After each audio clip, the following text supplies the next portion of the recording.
Luggage collect ചെയ്യാനായിട്ട് എയർപോർട്ടിൽ നിൽക്കുമ്പോൾ നിങ്ങളുടെ മാത്രം ബാഗേജ് വരുന്നില്ല, ബാഗ് മിസ്സായിപ്പോയി. നിങ്ങൾ എന്ത് ചെയ്യും ഈ സിറ്റുവേഷനിൽ? നിങ്ങളുടെ ലഗേജ് വരാത്ത വശം എയർപോർട്ട് വിട്ട് പോകരുത്. മിക്കുള്ള ആൾക്കാരും ഇവിടെയാണ് മിസ്റ്റേക്ക് ചെയ്യുന്നത്. കൺവെയർ ബെൽറ്റിൽ ബാഗ് വരാത്തപ്പോൾ നിങ്ങളുടെ ബാഗ് ഒരു പക്ഷേ ഡിലേ ആയിരിക്കാം, അല്ലെങ്കിൽ മറ്റൊരു ഫ്ലൈറ്റിൽ എളുപ്പം പോയിട്ടുണ്ടാകാം. നിങ്ങൾ റിപ്പോർട്ട് ചെയ്യാതെ പുറത്തു പോയാൽ സിസ്റ്റം നിങ്ങളുടെ കേസ് ഒരിക്കലും പ്രയോറിറ്റൈസ് ചെയ്യത്തില്ല. അപ്പൊ സിമ്പിൾ ആയിട്ട് എന്ത് ചെയ്യണം?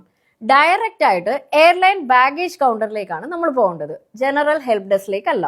അവിടെ ഒരു PIR റിപ്പോർട്ട് ചെയ്യുക. അതാണ് ഏറ്റവും ഇമ്പോർട്ടന്റ് ആയിട്ടുള്ള ഒഫീഷ്യൽ എൻട്രി. അതിന് baggage tag number, boarding pass, നിങ്ങൾ താമസിക്കുന്ന ഹോട്ടലിന്റെ അഡ്രസ്, കോൺടാക്ട് നമ്പർ എല്ലാം കൊടുക്കണം.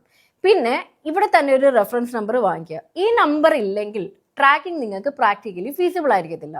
ഈ നമ്പർ ഉപയോഗിച്ച് എയർലൈൻ വെബ്സൈറ്റ് അല്ലെങ്കിൽ അതിന്റെ ആപ്പ് ഇതിലെല്ലാം കയറി നിങ്ങൾക്ക് സ്റ്റാറ്റസ് ചെക്ക് ചെയ്യാൻ പറ്റും. ഒരു ഇമ്പോർട്ടന്റ് പോയിന്റ് പറയട്ടെ, എയർലൈൻസ് എല്ലാം വേൾഡ് ട്രേസർ എന്ന ഗ്ലോബൽ സിസ്റ്റത്തിലാണ് വർക്ക് ചെയ്യുന്നത്. ഓരോ എയർപോർട്ടിലും നിങ്ങളുടെ ബാഗ് സ്കാനും ആവുന്നുണ്ട്.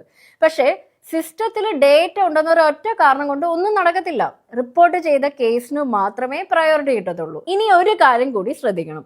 ട്രാൻസിറ്റ് ഫ്ലൈറ്റ് ഷോർട്ട് ആണെങ്കിലും അല്ലെങ്കിലും ടെർമിനൽ ചേഞ്ച് ഉണ്ടെങ്കിൽ നിങ്ങൾ ഫ്ലൈറ്റ് ക്യാച്ച് ചെയ്താലും ലഗേജ് പിന്നിൽ പോകാനുള്ള ചാൻസ് ഉണ്ട്. ഇത് വളരെ കോമൺ ആണ്. സോ സിമ്പിൾ റൂൾ, ബാഗ് വരാത്തപ്പോൾ വെയിറ്റ് ചെയ്ത് നിന്ന് സമയം വേസ്റ്റ് ചെയ്യരുത്, സിസ്റ്റം ആക്ടിവേറ്റ് ചെയ്യുക. ഇതൊന്ന് സേവ് ചെയ്ത് വെച്ചോളൂ കേട്ടോ. കാരണം ആ മൊമെന്റിൽ നിങ്ങൾക്ക് ഇതെല്ലാം ഓർമ്മ വരണമെന്ന് യാതൊരു നിർബന്ധമില്ല. ബിക്കോസ് നമ്മൾ നല്ലതായിട്ട് പാനിക് ആയിരിക്കും.